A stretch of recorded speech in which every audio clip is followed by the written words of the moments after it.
All right, hi everybody. My name is Jim Cowan. I want to talk to you guys about unusual canopy emergency procedures. It's a compilation of techniques and options to address some of the most challenging and life-threatening situations that a ram air parachutist could encounter. So I have a little bit of a disclaimer to go with it, and that is that these techniques and options proposed in this presentation are subjective, and they are to be treated as guidelines only. No two situations are exactly alike. Therefore, no one can foresee exactly what the very best option might be for each individual situation. So for that reason, sometimes these situations can be so serious that no clear option may prevent serious injury or even death. However, I'm going to give you all the best techniques that a lot of us have been involved in canopy formation and have been in entanglements. What we found that allows us to continue doing canopy formation, become involved in entanglements, and successfully go home safely each night. Today's unusual canopy emergency is going to be collisions and entanglements. My sources for this brief is being a witness to over 45 years of ram air canopy accidents, including 23 fatalities, 8 from low cutaways, and 2 from collision where they reached the ground before anything could happen. 40 years of personal canopy formation experience, including 30 years of world championship level competition. So to get to that level and to compete at that level, we had to make a lot of canopy formation jumps, and we had to push the limits and the boundaries just a little bit. However, we did it in a very controlled environment with a very controlled group of guys, both in a 4-way team environment and an 8-man team environment. So over the 25 to 30 years of doing this, I've been involved in literally hundreds of entanglements, and I've actually climbed out of over 300 of them.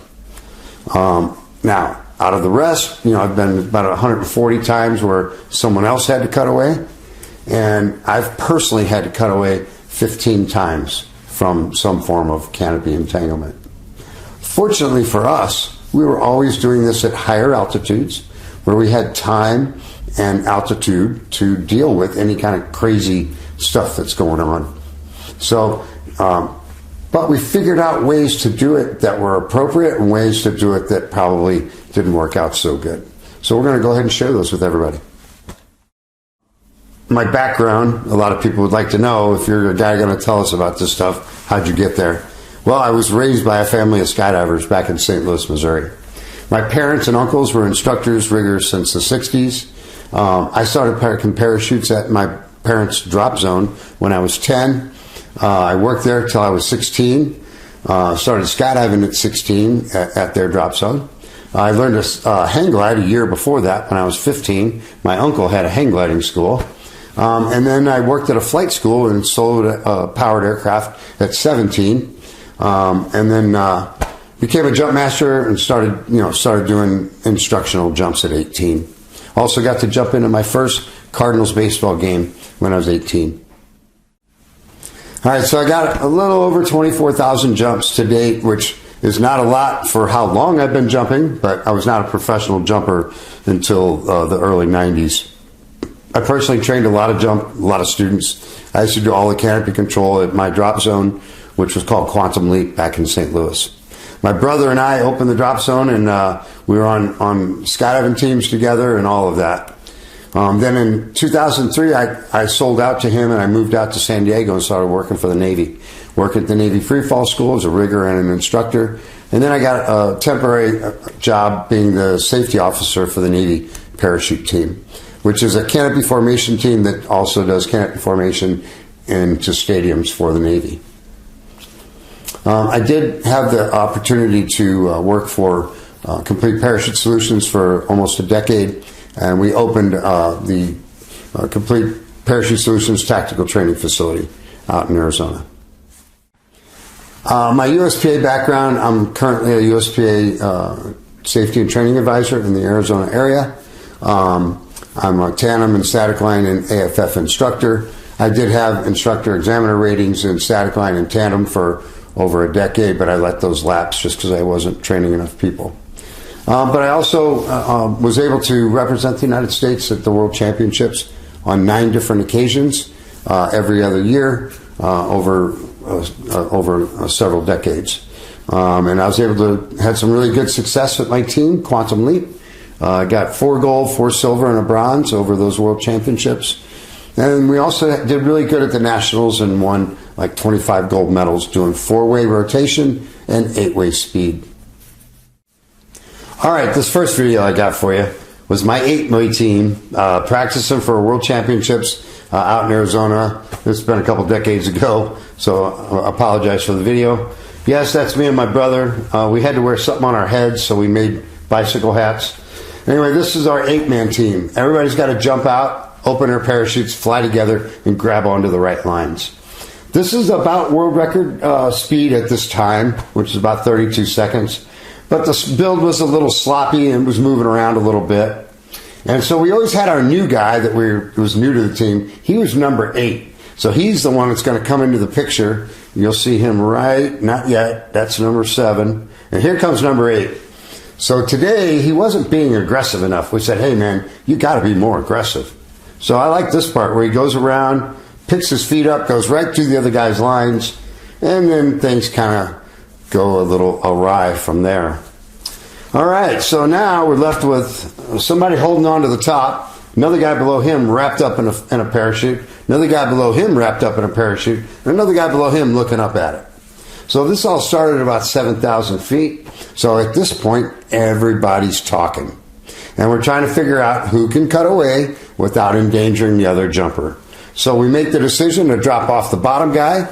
He gets out. We drop off the next guy. He gets out. And then the guy second to the top, he is wrapped up. And he is not going to get out of these canopies. So he gets his head out, gets his arms out, gets control of his canopy, gathers up what fabric he can, and then came in and landed. We untangled him out of the canopies, checked for damage, didn't have any damage, repacked the 2 reserves that got opened up, and we were back on the airplane an hour and 45 minutes later. Because we just knew how to do it, and we knew what to do when things went awry. We knew what we should do and what we shouldn't do. These subjects are often avoided or minimally addressed because they're rare and infinite variables. The options and correct actions can be complicated and difficult to identify and or discuss. Too much information can cause a jumper to become paralyzed with indecision, and then by that paralyzed action, not take any action and ride a situation to the ground in some cases. Very few instructors or jumpers that you jump with have any personal experience with this because it's rare, fortunately. So they can't tell you what they did when it happened to them. The ones that are around that can tell you about it, definitely take their advice. All right, so what do we do? Well, like everybody does, avoid, avoid, avoid. Steer away with rear risers if you're on deployment, or if you already have your toggles in your hand, steer with your toggles. Sometimes you can go to the right, you can go to the left, or you can hit the brakes and actually go up to go over the top of another canopy or avoid another jumper's body. And ultimately, what we're trying to avoid is the other jumper's body. Hit the lines, hit the fabric, hit anything but the other jumper. Because 2 canopies coming together at 50 to 60 with little canopies up to 70 mile per hour closing speeds, if the 2 bodies hit, typically it's fatal for both jumpers, or it can be, life changing. So avoid body to body contact at all costs. Hit the lines, hit the fabric. Also, if you're coming head on, the international rule is to turn to the right. If both jumpers turn to the right, then we typically avoid the collision. However, most collisions don't happen from head on. Collisions happen where someone's turning and someone's not. So sometimes it's better to turn left to avoid the collision than to turn right. Or sometimes it's better to hit the brakes and go into the lines rather than go straight into the body. Those are the kinds of things that we're trying to avoid. Now, there's also a really weird thing that I have actually saved my own life twice using this technique. So I'm going to put it out there. It's a very difficult thing to judge, but I'm going to put it out there anyway because it's real. It's realistic. So for the moment, I'm going to fly my ram air parachute away from you. So as I'm flying this ram air, if I pull down on my right toggle, the right corner of the canopy comes down, then the first thing that happens is the body moves 3 to 5 feet to the left. Then it follows the canopy to the right. Same thing with a left turn. I pull the left toggle, the body slides to the right, and then goes left. So whichever toggle I pull, I'm going to get a little bit of movement to the other side and then go that way. So what if two jumpers are going to just pass right past each other? They're going to just miss. They're not going to hit each other. They're going to just miss each other. But out of caution, they both turn right. Can you see how that can actually swing the bodies into each other? So, if you're within 10 meters, less than 2 seconds from impact with that other jumper, it may make more sense to turn towards the other jumper to separate the bodies. And you can see from this angle how that moves the body to the outside and then comes to the inside. The 2 times I did this with my teammate Q, we smashed end cells, bounced right off each other, then turned around and docked perfectly. Both times we got on the ground expecting to see some damage on the canopies. There was not a scratch on them or a burn mark on them. So we were surprised that it didn't, but it separated the bodies. I've avoided the other body. I'm going to hit the lines, fabric, or whatever. At this point, what I want to do is I want to prevent my body from passing through the lines of the other jumper. And the way we do this is by going spread eagle. Spread the legs and arms as wide as you possibly can to capture as many suspension lines as possible. Now, the bad thing about this is I'm exposing my cutaway and my reserve. So for that reason, we take the left arm, I'm going to turn my back on you, and we bring the left arm in to protect those handles. And we try to capture the lines with the right arm and the 2 legs. The reason we use the left arm is because now the left arm bones are actually protecting the reserve ripcord so that a line doesn't come in and snag that reserve ripcord and pull your reserve before you even know what happened. The other part is my hand is over the cutaway handle doing the same job here, deflecting lines away from the handle. Now, this is a really hard thing to do. Most people want to go, and hide from all of that impact. And in some ways, that could be a safer thing to do, depending on if you're going through the lines and how fast you're going. But this prevents you from going through the lines. And if you can prevent the jumper from passing through the lines, we can prevent the following entanglement. We may be engaged for a little bit, but we can separate. Once a jumper passes through the lines of another jumper, typically someone's probably going to have to cut away. Or if we're low, start pulling reserves. All right, prepare for violent impact. It's going to be crazy. It's going to be rough. The lines can come in and cut into your jumpsuit. They can even cut into your skin. They can even cut into your muscle if they're thin lines. Dacron lines that we see on military canopies and that we usually used to use in canopy formation parachutes provide a level of protection from being able to slice into your muscles. Now, with the super thin lines we have on sport canopies, not only can they cut into the muscle in D-glove and arm, but they can actually do some pretty serious damage to other parts too. They can actually cut through risers. They can actually cut through leg straps. Things that most jumpers would never be aware of. So it's going to be violent. Be prepared for that violence. Don't be so surprised that you don't do anything for the next 10 or 15 seconds. Just know it's going to be crazy And now let's get through the craziness and figure out what we got to do. So you've avoided the other body, but you're tangled up with the other jumper. Normally, in most entanglements, we have one jumper who is entangled and one jumper who is looking at that jumper entangled in their stuff. So whenever we have that, a lot of times we see that called an upper or lower jumper in a lot of situations. Sometimes jumpers can change positions, but in general, there usually is an upper and a lower jumper. So whoever the upper jumper is, the person who's entangled, whether it be in lines or fabric or both, that person has to get busy. They got to follow your risers out of the entanglement. Where your risers are going is the only way you're going to get out of that other canopy. Anything that came over your head, you're going to have to lift it up and push it back the way you came in. However you went in is how you have to come out. It's not over here where you see daylight.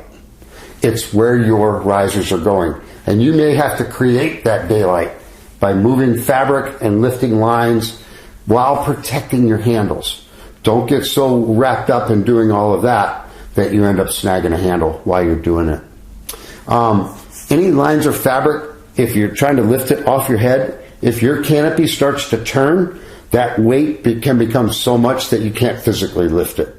So just be aware that once things start turning, things start happening pretty fast. What do you do once you're in this situation? Well, obviously, start yelling the altitude. Both jumpers, if possible, start yelling the altitude. Now, a lot of times the upper jumper may be in fabric where they can't see their altimeter, so they're not going to know what the altitude is. But if you're down below and you start yelling at them, 5,000 feet, 5,000 feet, they're going to hear that, and that's going to make them feel warm and fuzzy. Because at least now they know they have some time. We have time to deal with this situation. We have altitude, which is time. We have open parachutes. We're not going free fall speeds. So for that reason, when we get that message of altitude, that gives us a time hack. All right, I got time to figure this out and deal with it. It also, even the most important part, is it lets me know that you are switched on, baby. And the two of us are now a team. We're going to work together to save each other's lives. We have a duty to each other to work together and save each other's lives. All right, the other thing we want to do is when we're in this situation, what we have found over many years of making mistakes was we want to use positive commands only. We only tell the other jumper what to do or what we are planning to do. We never tell the other jumper what not to do. Never preface any communication with the word don't. Don't cut away. Don't let go. Anything like that, and that other jumper usually never hears the first word. They only hear the action word. And we've had this happen so many times in entanglements where jumpers told someone not to do something and then they went right ahead and did it. We get on the ground, it's like, hey man, what happened? He's like, well, he said to cut away. No, he said don't cut away. And it's like, oh.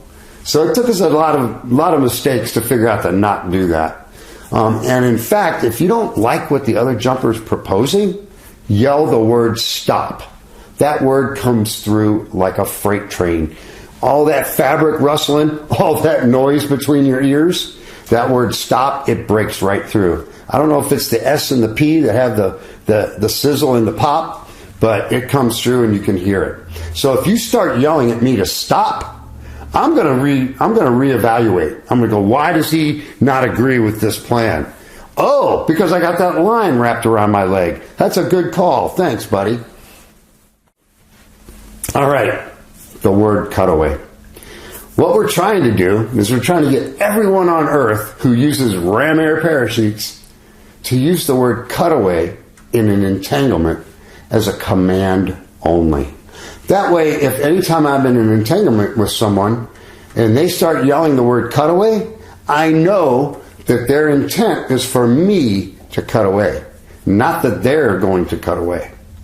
So if you intend to be the first to cut away in a situation, or be the only one to cut away in a situation, then you need to use everything but the word cutaway. That's where we came up with, bye-bye, see you later, I'm out of here, see ya, sucker. And so once we started using that phraseology, the right guy started cutting away every time. And so it kind of became a little bit of a filter through our community to be very careful. Now, we also, in the sport world and in the CF world, we end up having multiple people in an entanglement. So in that case, we put the first name in front of the word cutaway. Brian, cut away! So that they know exactly who we are hoping is going to be the first one to cut away in that situation. To make an infinite number of variables a little bit more digestible, I've broken it down into 3 categories. We've got in the fabric, in the lines, or neither in fabric or lines. So each one has a slightly different set of options that we can use. It's kind of tough to memorize all of that, so I'm going to make it as simple as I possibly can. All right, so the most common situation is what we would call in the fabric, where the upper jumper is entangled in the fabric of lower jumper's canopy. The good news about an in the fabric entanglement is that the jumper from the jumper's head up is typically clear. So most of the time, with an in the fabric entanglement, most of the time we have a good canopy on top that's flying in some type of controlled flight, which makes things simpler and easier to deal with and much easier to climb out if they have to. So for an in the fabric entanglement above 2,000 feet, top jumper attempt to clear themselves out of that entanglement by following the risers. If the top jumper can clear the entanglement and get rid of the lower jumper, at this point, both jumpers, the top jumper and the lower jumper, whose canopy was just wrapped around somebody, both need to do a full check of their components, make sure your handles are in place, make sure a riser hasn't been cut through by a line sawing on it, make sure everything's where it should be. I've come out of entanglements before and had my cutaway handle almost a foot extracted. I look up and I've got like a ½ inch of cable in both of my 3 rings. I'm like, yeah, I think I'll put those back. Slide that stuff back in, put that handle away. I've also come out of entanglements and found my reserve ripcord floating. So something caught it at some point, and they put that thing back away. But the most important one is to do a really good canopy control check. Make sure the parachute is safe to land. What happens a lot of times is jumpers don't realize the parachute looks fine, it's going straight, but when they try to flare it or turn it, it folds up and collapses on them. I've actually seen this happen at competitions for canopy formation where someone landed a parachute they shouldn't. I've had teammates and myself have to cut away because the parachute was damaged, even though it looked good. Remember, the damage could be on the inside where the ribs have separated from the upper surface, therefore completely diminishing all of the lift that the parachute could provide you. A good sign of this is when you look for your teammates and they're all up there. Yeah, you're probably on your way down. Above 2,000 feet, unable to disengage. At this point, the upper jumper, the one with the good canopy up there, tells the lower jumper to cut away. Now, the reason the upper jumper doesn't cut away is he's wrapped up in a parachute. So his chances of clearing that other canopy after he cuts away from his canopy are pretty slim to get that reserve out. Plus, he's got to take lower jumper with him.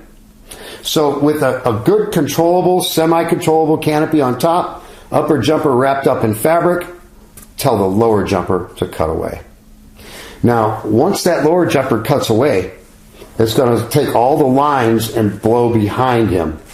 So at this point, we've got fabric on us and we've got lines behind us. That's okay. If you've got the fabric here, control it, contain it, keep it from inflating. Try to tuck it in where you can.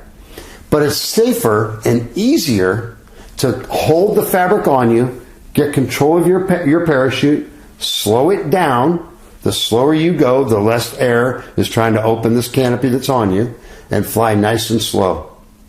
If you can do that, bring that parachute in and land with it. If you try to get it off of you and the line snags on something, for the military guys, it snags on your weapon, snags on your O2, or on some of the other half a dozen things you got attached to you. If it snags on that and then reinflates behind you, it's going to do things that you have no control over. And once it does that, it's going to either downplane to the earth or it's going to try to come up and wrap up your canopy. So it's typically safer to keep the fabric on you and let the lines fly behind you and just go slow. In this video, we've got these guys from Florida that made that video called Breakaway. They have a simulated in the fabric entanglement right here. So as you can see, the lower jumper's canopy is in some way around the upper jumper, but the upper jumper's head and above appear to be clear. And obviously in the video you can see, I'll hit play, you can see how that upper canopy is flying stable and straight. So obviously we've doubled the wing loading on that top canopy, so there's more wind, more noise, and it's more responsive. So in that video you saw lower jumper cut away, you saw the free bag come off. Here's what it looks like from below. No twisting, just talk to that other jumper. Tell them what you want them to do or what they need you to do. At this point, upper jumper's saying, hey, I think I can get out, Lower jumper should be saying, hey man, 3,000 feet. Upper jumper says, all right, I can't get out, you got to cut away. Lower jumper says, see ya, I'm out of here. Obviously this guy was able to get rid of that canopy because he wasn't really wrapped up in it. But if you're wrapped up in it, just keep the fabric on you. That's safer than trying to get rid of it. What if I'm above 1,000 feet, but I'm below 2,000 feet? So a lot of military groups have the option that they can land two jumpers on one canopy, or the lower jumper can cut away. We have this same option in the sport world as well, but with smaller, faster parachutes, it makes the decision a little easier.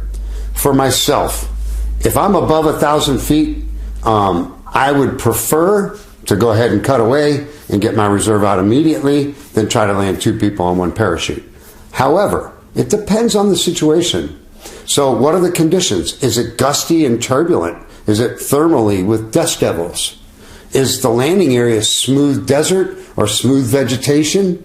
Or is it rocky, hilly terrain? And what level of control does the upper jumper have? Is he physically holding on to me and saving my life? In which case, he has no control of slowing his main parachute down. He can control its direction by using harness, and he can do that, but he can't really slow it down. So that's going to be a pretty rough landing for both of us. But if I'm hung on that jumper and he can actually slow his parachute down to at least half brakes and land both of us, then that might be an option for us to stay together. That option is going to come up again in some of the other entanglement scenarios that we're going to talk about. The biggest thing is, though, if you're that lower jumper, especially for the military guys, if you've got extra weight, get rid of it if you know you're going to have to land with that dude. If you've got a ruck or whatever you can get rid of, and it's not mission critical for that particular jump, go ahead and get rid of it. I think the other thing is, if I have that option, I'm probably going to get a little bit of input from the other person as well. And if that other person up there cannot see where they're going and you have to land with them because they're covered in fabric, you might want to give them a little guidance on where to turn or to lean to avoid maybe some hard objects on the ground. So what if we're below 1,000 feet with a controllable upper canopy? Once we reach 1,000 feet above the surface, cutaway is no longer an option. Most jumpers that cut away under 1,000 feet don't make it. Some do, but most do not. So in this situation, if that upper canopy is in control and we're landing in somewhere in a safe area, I would not pull my reserve. I would just stay with you and land with you. Because once that lower jumper pulls his reserve, or if upper jumper does as well, things are going to get crazy in the beginning. Because parachutes are going to inflate and go different directions. So if I don't have to make it crazy and it's a very controlled descent to the ground, I might just stick with you. I may not pull my reserve for a controlled situation. All right, so what if we're below 1,000 feet and the upper canopy is out of control? In other words, we have no good canopies. We're going to be killed or permanently injured. Again, cutaway is not an option. We don't have the altitude to separate, go into free fall, and deploy a reserve, even with an RSL, even with a Skyhook. We don't have that time. So once we're under a grand, at this point, we're going to be looking at the other option, which is add fabric. Lower jumper first. Lower jumper, fire the reserve. Get that reserve coming out.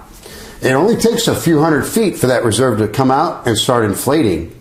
And if that reserve does inflate, it may catch the whole entanglement and now have both jumpers under one reserve.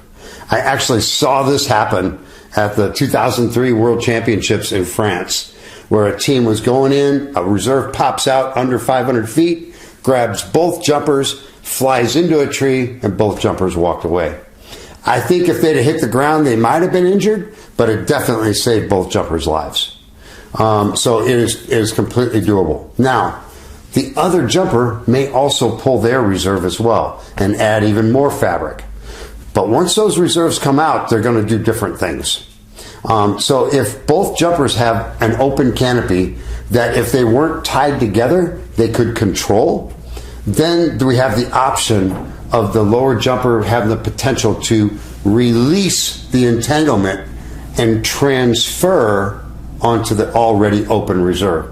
It's called a canopy transfer, and these have been successfully done all the way down to 200 feet. So it is an option to open the reserve first and then get rid of the things that are tying you together. The only thing we have to be aware of is if we pull our reserve and it opens, we got to make sure we're not the only good canopy. So don't just release the entanglement unless the other jumper has something to land as well. Because if he doesn't, you want to keep that jumper underneath you and land him with you. So in conclusion, for an in the fabric entanglement above 2,000 feet, upper jumper is going to tell lower jumper to cut away first. Lower jumper cuts away first. And then upper jumper has the canopy on them and they deal with that. So now we've discussed in the fabric. Let's talk about in the lines, where the upper jumper is actually in the lines of lower jumper's canopy. So what happens in this case is lower jumper is obviously, his parachute is interfering with upper jumper's parachute. The way to distinguish in the fabric or in the lines is the upper jumper under the bottom skin of the other canopy. If the upper jumper is under that bottom skin to some degree, he's in the lines and the fabric is on his head. Most ins and lines entanglements start out in the lines, and then the canopy for the lower jumper slides down the lines and then hangs on top of that upper jumper and gets stuck on them. So a lot of times the upper canopy can get pulled one direction or the other as that canopy is sliding down. So for this reason, most in the lines entanglements, we usually don't have a good canopy. We're not at free fall speeds, so we still have some time if we have some altitude, but we're not going to be, it's not as likely to be a controlled situation as it is within the fabric. The spread eagle body position could have prevented this because we could have disengaged. The bad news is we don't have any good canopies, so we're going to have to figure something out. All right, so above 2,000 feet, that jumper in the lines, follow your risers out. Start peeling away lines and fabric, peeling away lines and fabric, protecting your handles as you do it, and climb your way out. Wherever your risers are going, that's your way out of the entanglement. If disengagement is achieved, both jumpers do a thorough check of your components and a thorough canopy control check. Make sure the parachute is safe to land. All right, so above 2,000 feet, unable to disengage. We're not able to get separated. So at that point, upper jumper, the jumper tangled up in the lines, has two jobs he needs to do. First, and most importantly, clear lines and fabric away from your body and create a pathway out. Get them off of your 3 rings so your 3 rings can flip. Any fabric or lines across those rings are going to prevent them from doing their job. So get them off your rings, off your head, and make sure you put your feet and knees together and make sure you have create a clear path below. And then, if you have time and altitude, disconnect your RSL. This is the only situation in all of the entanglements we're going to talk about where disconnecting the RSL could be an important step. It's the only one. You're the guy in the lines, and you're going to cut away first. So at this point, you say, bye-bye, see you later, I'm out of here, cut away, and get skinny. Every single time we've had the guy in the lines cut away first, that jumper has cleared the entanglement. Now, that's not a guarantee. You may not clear the entanglement. You may still have a line caught on you somewhere that you didn't see. And you may start tumbling. Well, guaranteed, when you cut away from an entanglement, you are going to tumble. That is a guarantee. So there's going to be tumbling involved. And at some point, if that reserve is already on its way out and you haven't gotten clear of that first canopy, well, it could entangle. So for that reason, we want to disconnect that RSL. If we can find it, if we have altitude, and we have enough time. If you can't find it, move on. Get to the next step. If you cut away and you do not clear that canopy and you have lines or something following you and trailing you, make only 2 attempts to clear it.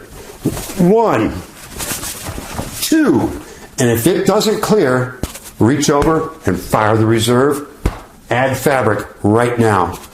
Don't wait till you get too low that the reserve opens and saves your life, but then the other canopy entangles it because you didn't have any time to do anything about it. So once we're at this point, and if it doesn't clear me after 2 attempts, fire that reserve. Let the free bag do what it does. Let it get that reserve out and get it off your back and get it open. Then, now, we have a little bit of time to deal with this main, either to pull it in or to get rid of it or to gather it, whatever we got to do so that we can control our reserve. But the big thing is, don't get fed up, don't get caught up in trying to get rid of a parachute that you burn hundreds or thousands of feet that you may need after the reserve is open. Once the first jumper in the lines cuts away, usually the entanglement ends and lower jumper gets to stay on their main as long as it's not damaged.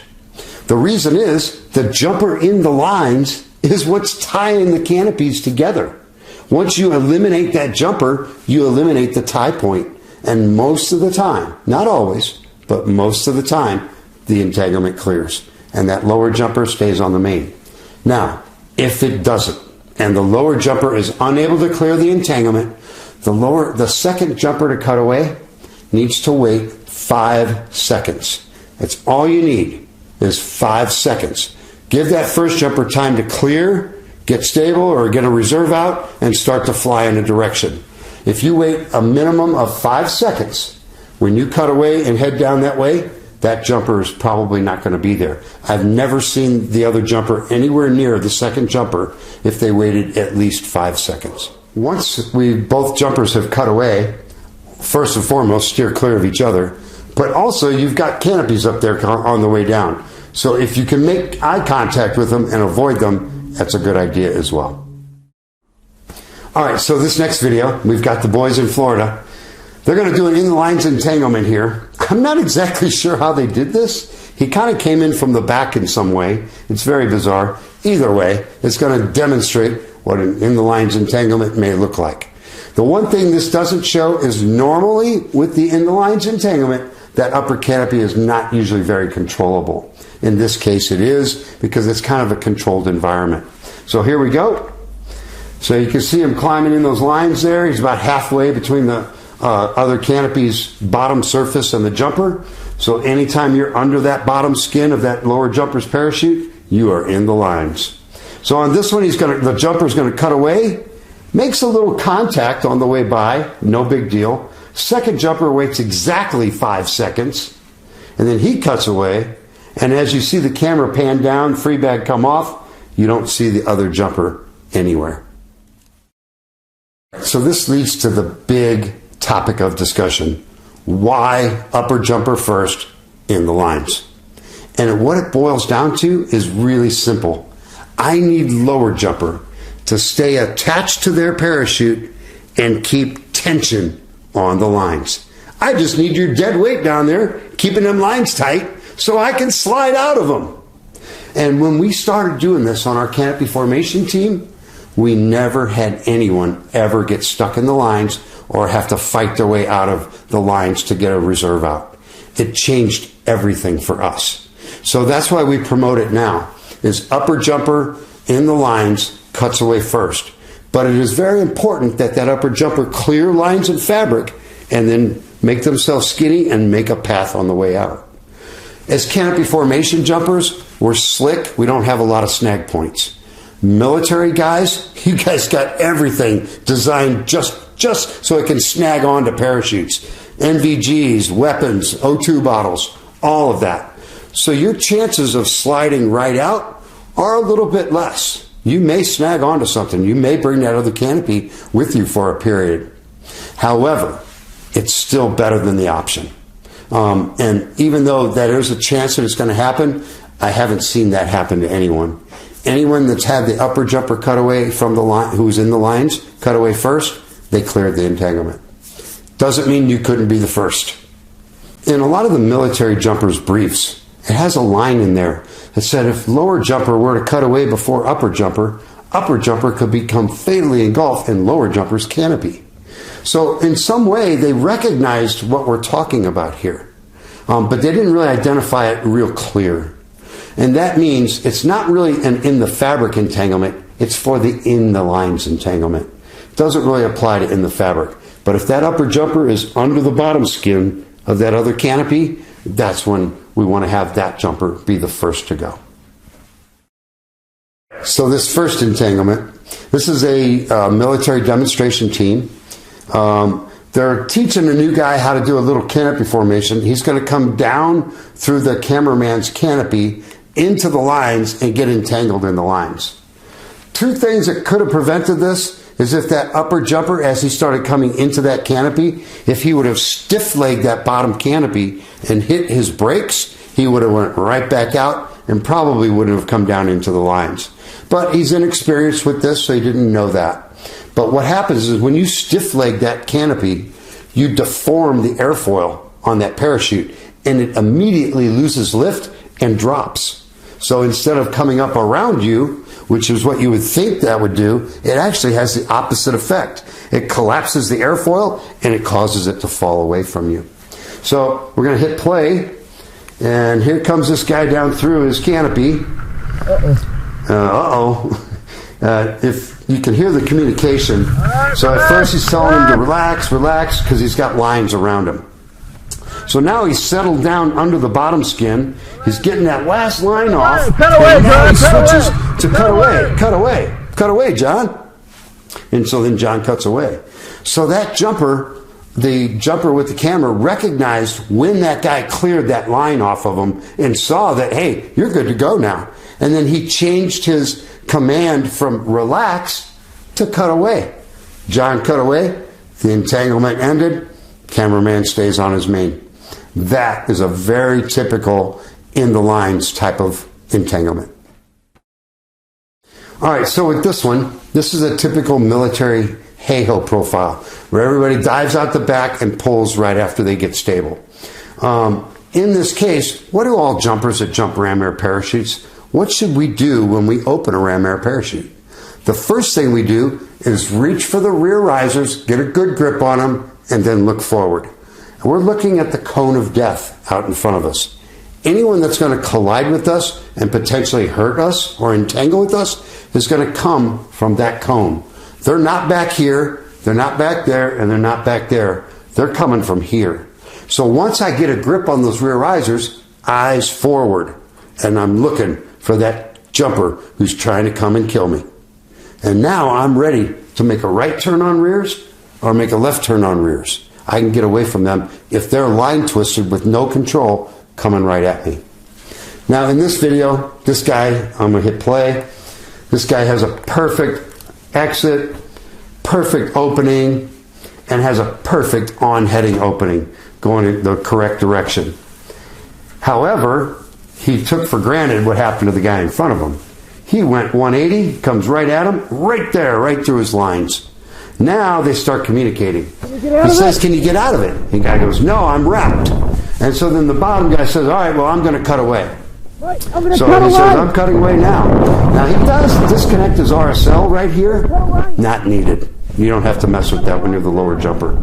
So he goes ahead, he performs the cutaway, and now the bottom guy has a good reserve, but he left the top guy with that main parachute tangled up in his mane.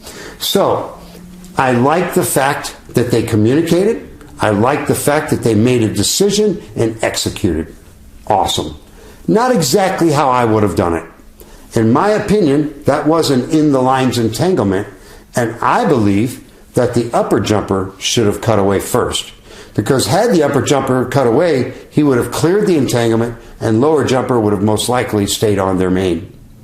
But because we had lower jumper cut away from an in the lines entanglement, all of those lines in that canopy went up into upper jumper's canopy and started interfering with it dramatically. Now, I was able to interview someone who knows who this was, and they said that jumper was able to pull all that other canopy down out of his lines and get it down and in control. Now, they didn't say how his landing was, but I assume he wasn't injured. But he went through a lot of extra danger and hassle that I think would have been avoided had we had the jumper in the lines cut away first. Again, I'm good with what they did. They haven't heard this particular view of how to deal with this. They did what they were taught and they executed. So good on them. All right, so this next group here, some of you guys may have seen this on Friday Freakout. So we've got two jumpers attempting to do some canopy formation. I think the jumper in the green may have had some coaching, and he obviously, it seems like he may have heard this seminar before. But the jumper in the yellow is probably the least experienced of the two. So I'm going to go ahead and hit play, and we're going to see this upper jumper.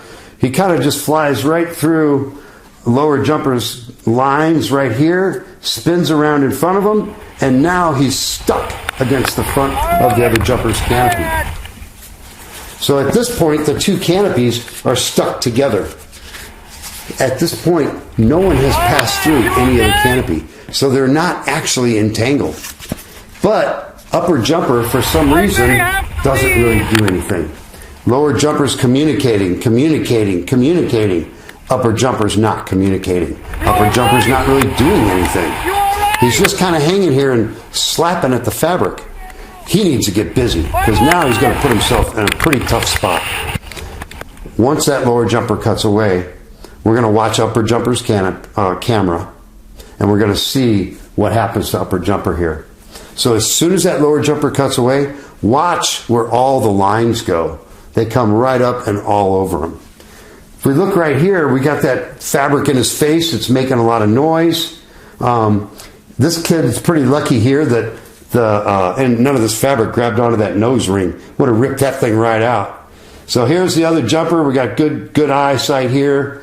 But you notice this jumper's not really doing anything. He's just like, most of the time he's got one hand holding the riser while the other hand just kind of slaps at the fabric. That's not how you do it. You get busy. Start moving fabric. Start lifting things away. Protecting your handles. But right here, once that lower jumper cuts away, now he's got lines all over him. That other canopy is up in his lines, interfering with his parachute, and he is wrapped in the lines of the other guy. Before that lower jumper cut away, that upper jumper was not even entangled. So the lower jumper did what he had to. The upper jumper gave him no options here. And so lower jumper's like, well, if you're not going to give me an option, I'm out of here. Give you something you're going to do something different. You'll notice here that he's got a line right in front of his face that he doesn't even see. It happens to be caught on his hook knife, as you can see right there. I would think that would be a very important line to clear, especially right in front of your face. But this guy's, he's pretty hyped up right now. He's got a lot going on. He's probably never been in anything remotely as scary as this. So right here, he does a cutaway. I'd like to see at least an attempt to pull the reserve in this situation, but he obviously opens up good on his reserve. And if you look at where his hook knife used to be, it's gone. That line took the hook knife with it. Fortunately, the main left and didn't interfere with the reserve deployment. There's a couple things we can glean from this particular entanglement. The first one is, you're that upper jumper, you got to do something. You got to get busy. I believe that this jumper was paralyzed with indecision. One, he didn't know what to do. Two, he didn't know how much of what not to do. So he just kind of sat there. That lower jumper was communicating, trying to get him to do something. And then once that upper jumper didn't do anything, lower jumper had to leave and put him in a bad situation. Sometimes the upper jumper can be up there moving and doing stuff and then go unconscious. It's very common in an entanglement to get a line or fabric around the neck of the upper jumper and actually put him out. This has happened to a number of jumpers. So if that upper jumper is moving and communicating, or at least conscious, and then you see him go limp, the only way you can get that jumper to wake back up and potentially save his life, or maybe yours as well, is to cut away or open your reserve and release it. You've got to get the tension off of their neck so that they can wake up and do something. Now, they're going to wake up to a nightmare, but at least they'll wake up. All right, so with this video here, it's pretty interesting. These guys were trying to build a military stack. They got going towards each other, and instead of turning left potentially, the jumper turns right and goes right through the lines of the other jumper. So I'll hit play. Here we go. He turns right, goes through the lines, out the other side. Then the lower jumper's canopy comes down on his head and releases his right riser. The upper jumper has already disconnected RSL and cuts away right there. You see him go tumbling out. The other jumper waits 5 seconds, determines that, hey, I can't land this, so he cuts away right there. And you can see the second jumper still had his RSL hooked up. So in this case, we asked I was actually witnessed this, we asked the first jumper, so why did you turn right instead of left? He's like, well, in jump school, they told us that if you're going to have a collision with another jumper, you always turn right.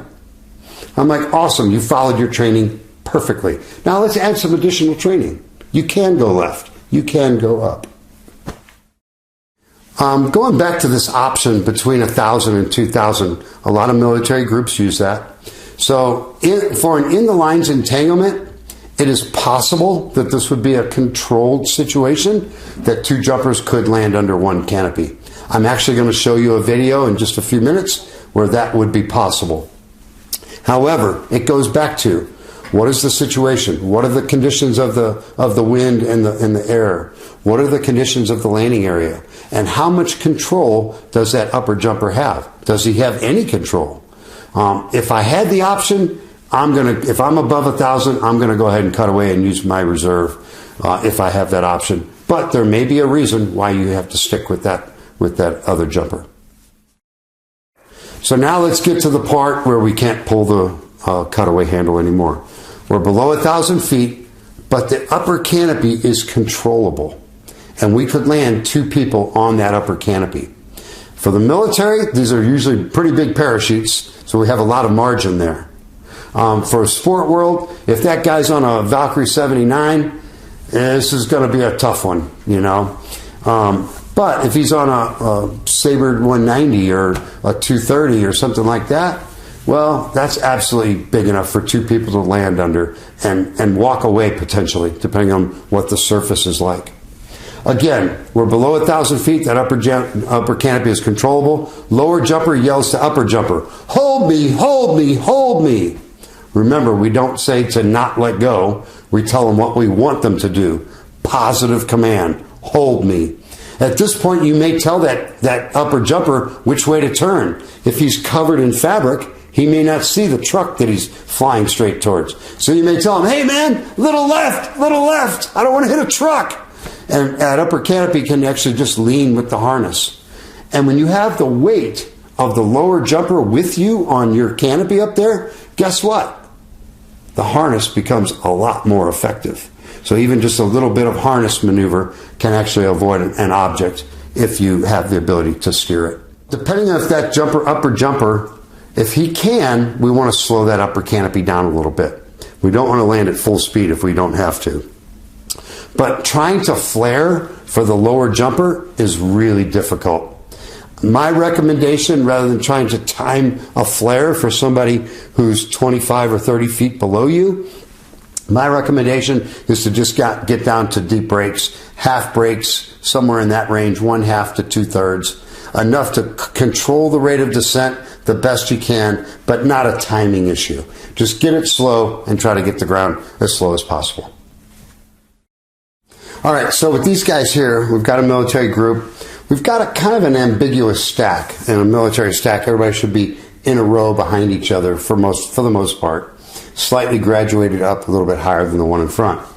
So we've got jumpers 4 and 5 in this stack who are looking at jumper 2 and 3 and trying to jockey for position. But number 4 doesn't see 5 over his shoulder, and 5 doesn't see 4 off to his side, and number 4 kind of backs up into number 5's canopy. So instead of going through the lines, what we're going to see here is we're going to see the lines going over the jumper. Right here. So number 4 is backing up. He's in a little bit of brakes right here. And then he touches that one, and then here it comes right over top of him. So it goes all the way around. He goes out the other side. Then the canopy comes down on his head and starts pulling him down. So it's going to switch to slow-mo. Look in the upper right-hand corner. And you can see they never saw each other. So at this point, right about here, if the upper jumper could grab that other jumper's fabric and pull it towards him, it would collapse the airfoil and make it fall away. But once that canopy gets out in front of that other jumper, it's going to go the rest of the way. You're not going to stop it. So he didn't know that. You'd have to be a canopy formation person to know that. So right here, you can see how it starts to really jerk down on him, and the lower jumper kind of bounced up a little bit. And then it settles down on top of the upper jumper. So we're going to switch to the ground camera here. And as soon as it switches to the ground camera, you'll see they're at about 3. This happened at 3,000 feet. So the entanglement happened. They're at 3 grand, and now these two jumpers are communicating and trying to decide what to do. But one of the things I want to point out here is look how stable and in control that canopy is. If I was in that configuration below 1,000 feet, I would land with that jumper. I wouldn't pull my reserve because this is a very stable. Here's the cutaway from the jumper up top. The guy in the lines cuts away, the entanglement ends, and both jumpers land safely on the canopy. Lower jumper lands on his main, upper jumper lands on his reserve, and no canopies interfering with one or the other.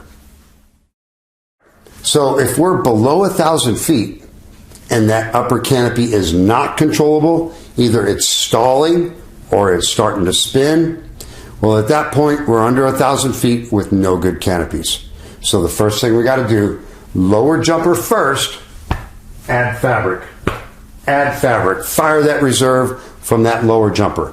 The reason it's more important for lower jumper to do it first is he's down in the clean air. He's down where that reserve is going to come out and start inflating immediately. Especially if there's any form of rotation going on, he has much higher airspeed out there. So that reserve can get out, get open, and even below 600, 700 feet, that reserve could open up, grab both jumpers, catch both of us, and then now we both could land safely under that one reserve parachute. Now, the other jumper may fire his reserve as well. And now we got 2 reserves out. Typically, if we have 2 reserves out, they're not going to be going the same direction. Now, if they were going the same direction, we could just fly parallel and land next to each other. But most likely, they're going to go away from each other, and then they're going to downplane. And once they begin to downplane, it would be very difficult for us to coordinate to go to the same direction to make it stop downplaning.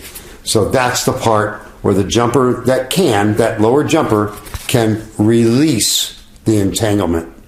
And then they both can separate and land safely under those open reserves. But again, I want to remind you, you have a duty to that other jumper to make sure you're not the only good canopy. Because if that other jumper doesn't have a good main or a good reserve that comes out, you need to catch them and bring them down with you and save their life. Obviously, this is a duty to other jumpers that we all need to carry. All right, we've talked about in the fabric, we've talked about in the lines, where one jumper can definitely influence what happens to the other jumper if they cut away. Let's talk about the situation where we won't be influencing each other. And that is, one of us has passed through the lines of the other jumper, and now the parachutes are tied together, but the jumpers are separate. So there's no one up in the fabric or up in the lines to be able to climb out of the entanglement. Now, there's a small possibility you could try to steer your canopy out of that, and it may come out. I doubt it, but it's possible. If that were to happen, obviously do a good canopy control check and see what you can do. But most likely that's not going to happen. So if we get to that point, the only thing I can say is the spread eagle body position may have prevented this. All right, so if you're above 2,000 feet, attempt to clear the entanglement by trying to steer your canopy out of the other canopy. I doubt that that's going to be successful, but there's a possibility. If disengagement is achieved, again, we must do a good, thorough canopy control check and check of all of our components. If we're above 2,000 feet, unable to disengage, either jumper can yell to the other jumper, cut away. However, I would recommend that the jumper who passed through the lines be the first to cut away. Reason being, there is a very small chance that if that jumper who passed through the lines cuts away first, his risers may go back out the way they came in, and then the other jumper may not have to cut away. This is a pretty small chance, but if it can prevent the other jumper from having to cut away, it's worth having that jumper who passed through the lines cut away first. Now, if he does, and he cuts away, there's again small chance it's going to clear, most likely not. The second jumper, if he's going to cut away as well, needs to wait 5 seconds. So a little setup for this one. So we've got the cameraman. This is also a military demonstration team. We've got the cameraman, and if you look off to the right between his right risers over here, you can see the other jumper next to him. So he's teaching this other jumper basic canopy formation for him to come over and dock on him. So I'm going to hit play here, and he's going to call him over. Says, come on over, dock on me, bring it at me, bring it at me.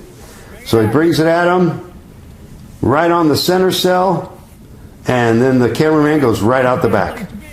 Yeah, that's a bad place to be, all right. So he tells the other guy to cut away, he cuts away, and then the cameraman cuts away. Pretty quick there, huh? All right.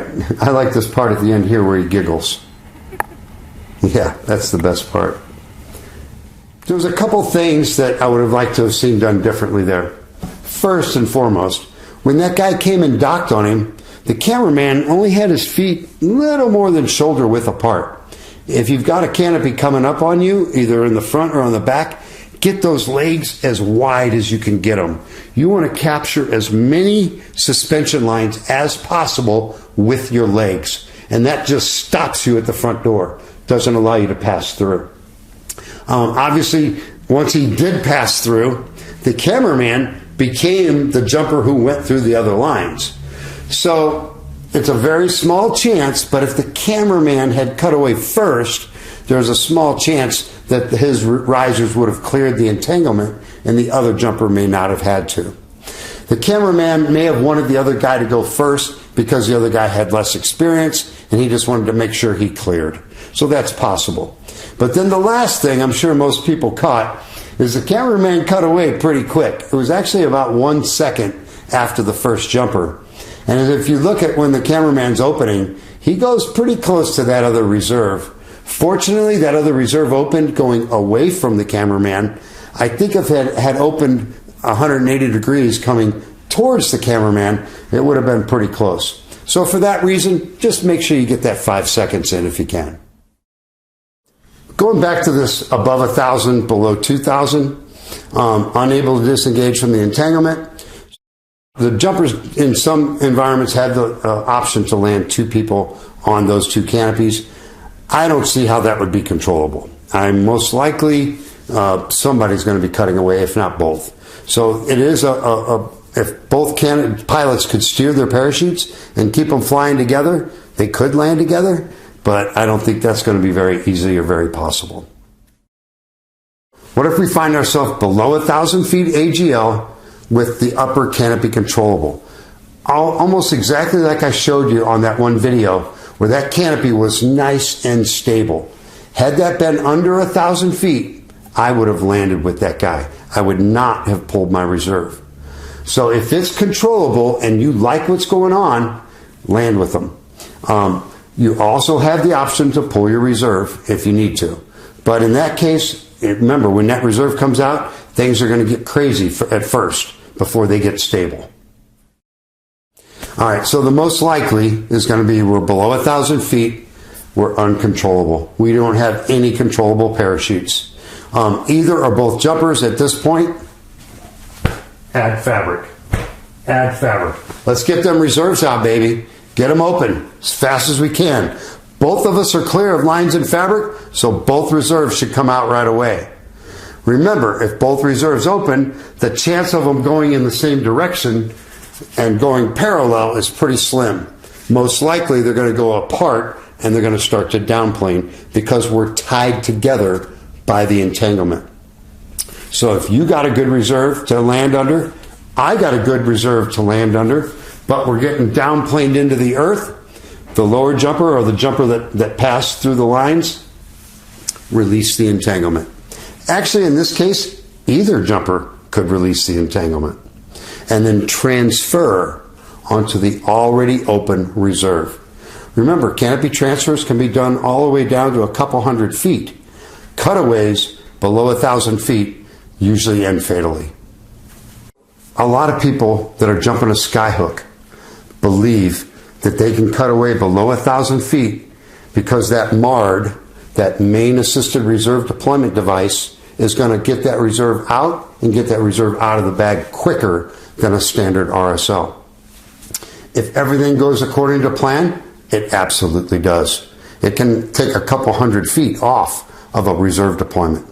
However, most jumpers are not aware that the Skyhook in particular has a frangible link that releases and breaks.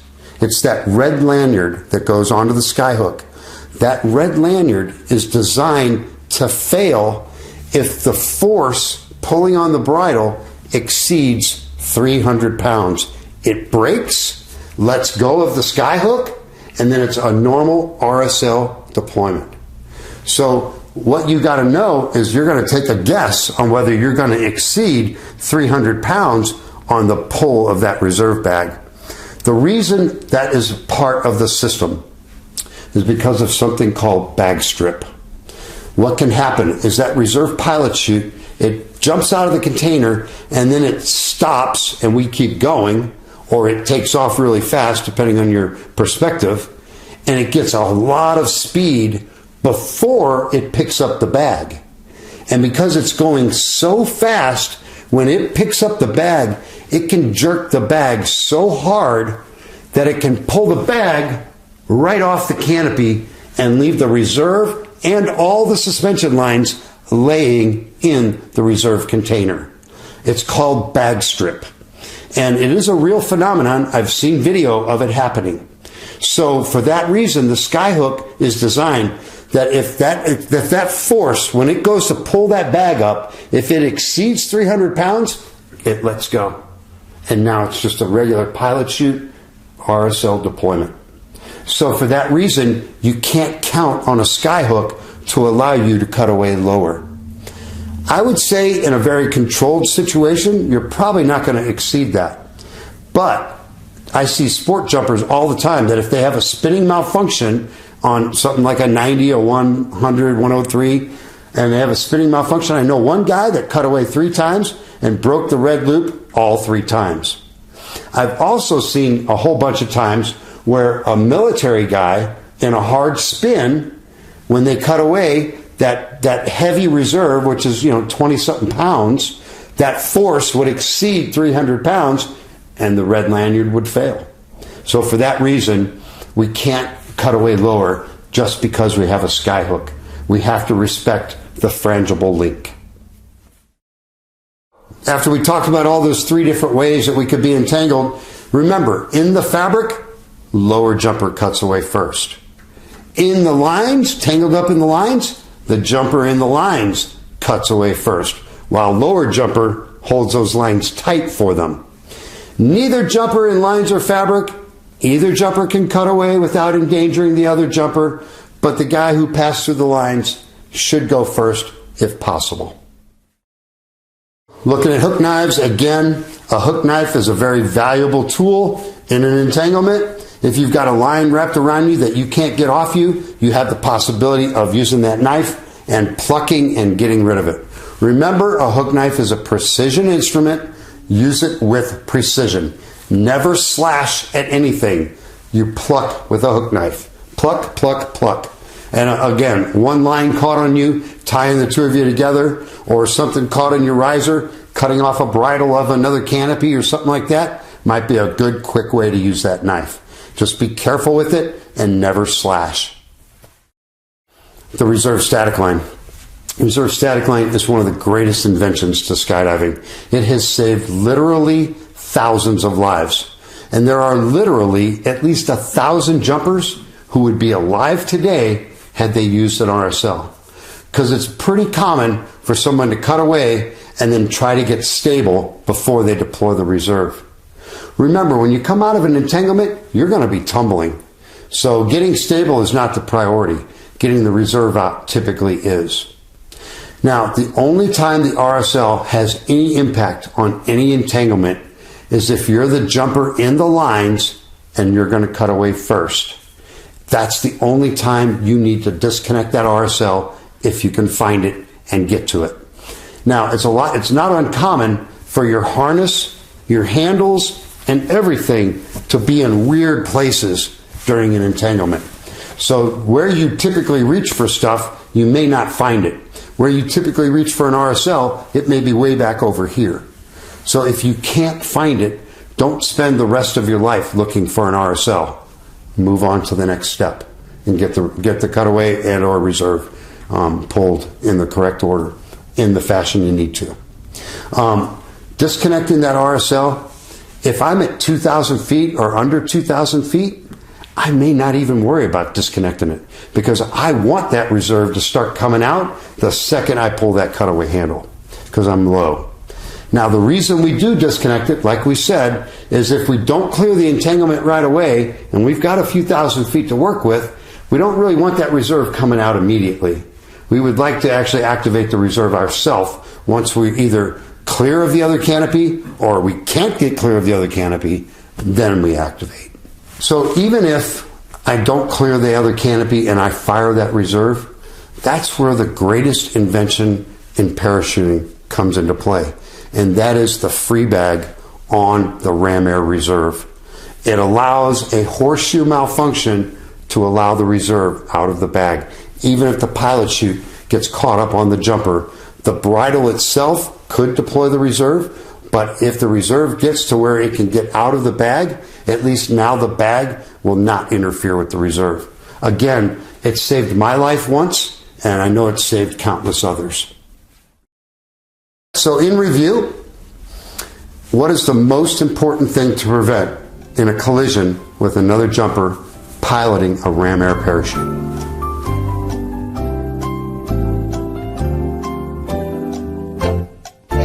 Answer: body-to-body contact.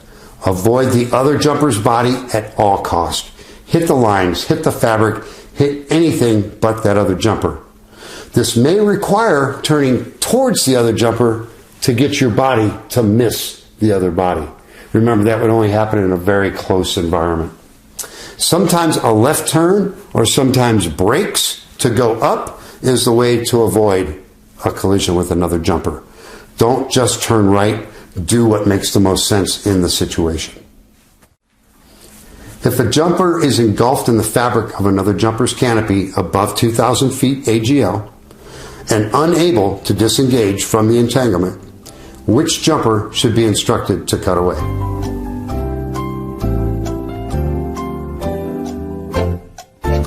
Answer: the lower jumper should be instructed to be cut away first. The upper jumper in the fabric should then clear his face and controls, get his toggles untangled, keep the fabric on him, and slow down. The slower you fly, the less that fabric is going to try to catch air. Remember, it's safer to keep the fabric on your body and the lines behind you than to try to get rid of that fabric and have a line snag on you and allow that parachute to inflate behind you. At that point, you can become a down plane, or that other canopy can come up and interfere with your parachute. Question: what word should a jumper avoid using in an entanglement, and what word should you use carefully in that situation?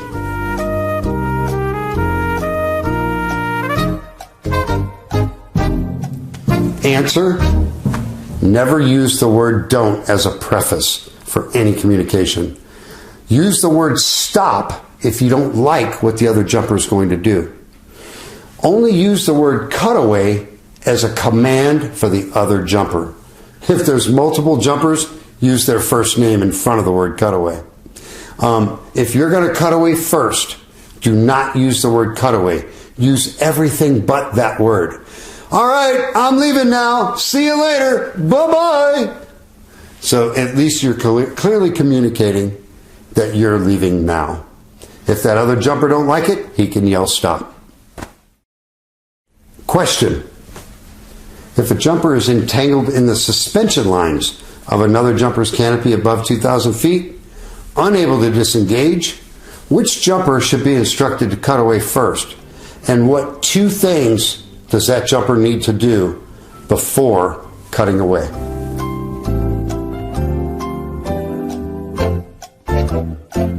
Answer: the upper jumper in the lines should cut away first. But that jumper has those two things they need to do: clear lines in fabric and make a path out of there. Make sure your three rings are able to flip. Make sure nothing's snagged on you that's going to hang on to you that you can see. Once you got it cleared, disconnect RSL so the reserve doesn't come out immediately, and then cut away and get skinny. Slide out the bottom. All while the lower jumper stays on his canopy and holds those lines tight so that you have a clean path to slide out of it. All right, so that's my presentation on collisions and entanglements. As we said in the beginning, these are unusual canopy emergency procedures. They require a lot of other activity other than just look, grab, pull, check. You may do a whole bunch of other things that you and may never even pull those handles, or you may only pull one of them. So the whole point of that is, because it's unusual and because there's infinite number of variables, we may have to be very creative. Figure something out. Make something fly. Make something come together. Make something get out of something. Climb, get busy, but do something. You have the rest of your life to fix the problem. Keep working the problem. You ain't got anything else to be doing. If you have any questions about any of this material, or you'd like to discuss it, or if you have some material you'd like to send to us to look at, you can send it to gravitypowerflight@gmail.com, or you can call or text me at the number below.